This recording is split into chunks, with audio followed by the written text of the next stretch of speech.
Cobb TV. Watch your life make sense.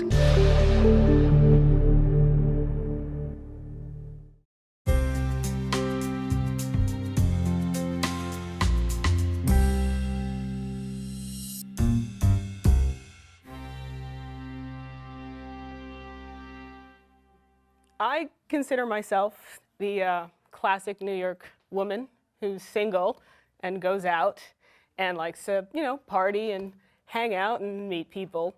But a big part of the things that I do and, the adventures when I go out at night, of course, is, looking for that person, the one.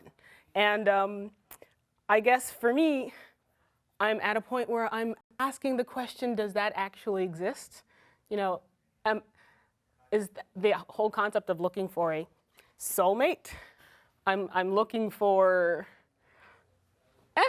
that something that makes them, that sets them apart from every other guy that I could meet that I could be wonderful friends with. You mean something special about that guy that's right for you? Yeah. And what is special about you so that will exist in him, and so it'll create a match? That's a great question. That's why today a lot of people get married, they go out on a date and then they end up divorcing. People don't understand how to find the right spouse, the right person to connect with. Yeah. Especially women who so need an emotional connection. She needs to understand what she wants from the man, what kind of man she wants. Right. And I know that maybe I don't have specific enough understanding of what I expect. I mean, what is it that I should be looking for? Because I'm really not at all clear on that. I think that the most important thing for a woman is to respect her man, to feel that he is great, that he is important. What should be in your man so you'll feel that he's great? What should be 400 pounds?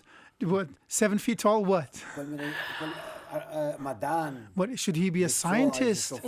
Maybe a judge or a physician or a very kind of an artist, a thinking person? What do you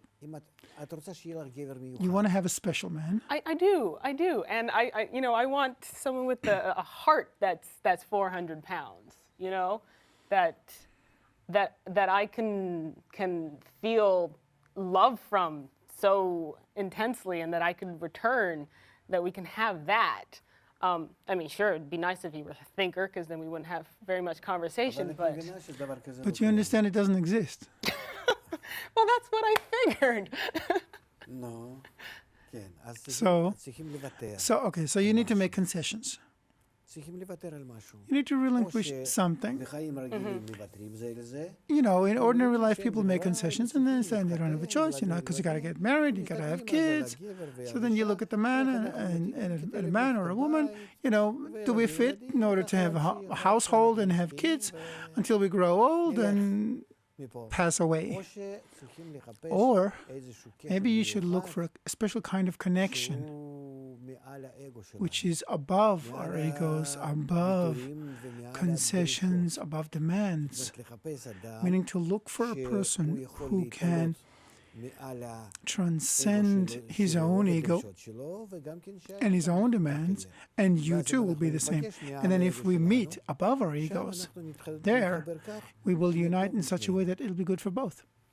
Right. That sounds all fine and good. But are you ready for it? That's another very good question. Most days I don't think so. I feel that I do want that, but I think, a good part of me is a little afraid of it.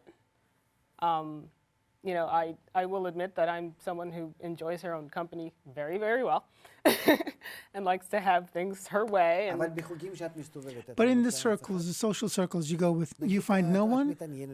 Let's say, you have an interest of some sort, you go out to some place, you do some things.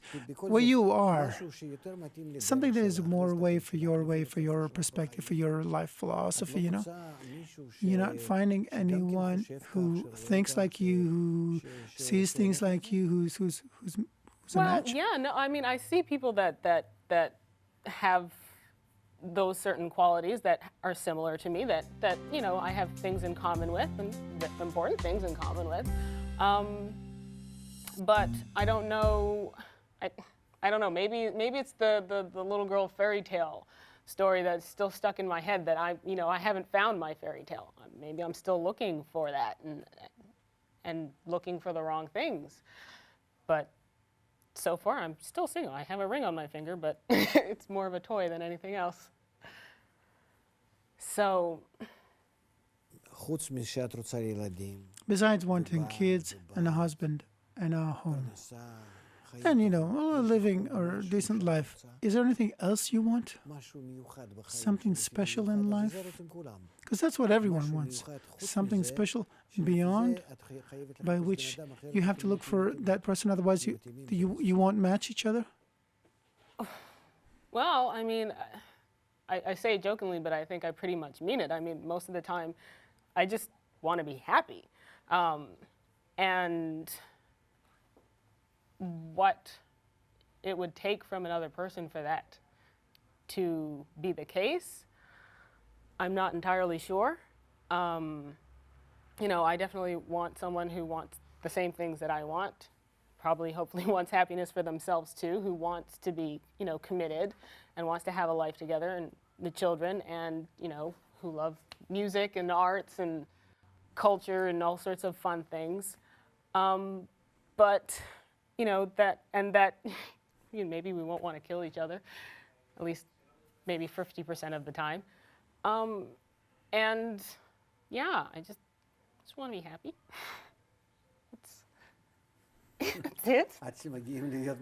Until you become happy, you got to go through a lot of, you got to eat a lot of salt. But that's the problem with our generation. People don't understand how to attain happiness. Because to attain happiness, you have to know, first of all, who you are, what you're looking for, what is the real happiness. Is it attainable? How? And when you find out, when you try to ask yourself, you see that you can't do it. Because happiness for us is to constantly satisfy ourselves, and that's impossible. And no one would agree to it. So people get together and then feel that the other guy doesn't want to satisfy me. What do I do? I get a divorce. And that's what happens. You got to know how to make concessions. Meaning, I think when you look for a man, you got to see if he's willing to make concessions to you and you're willing to make concessions to him. Can you learn how to get along in the most unpleasant situations where no one agrees, no one understands the other one, and at the same time, even though you're like two dogs fighting, like cats. Cats, they fight. But you're still above it, willing, to rise above your egos and connect. While inside you have a sea of hatred and remoteness and separation and misunderstandings. But above it, you know how to connect. If you don't have it, you may have to, like most people, get divorced. Because our egos have so grown over time, over history, that it's gotten so big in us that we cannot be with others. People can't even stand themselves. People take drugs, they're depressed.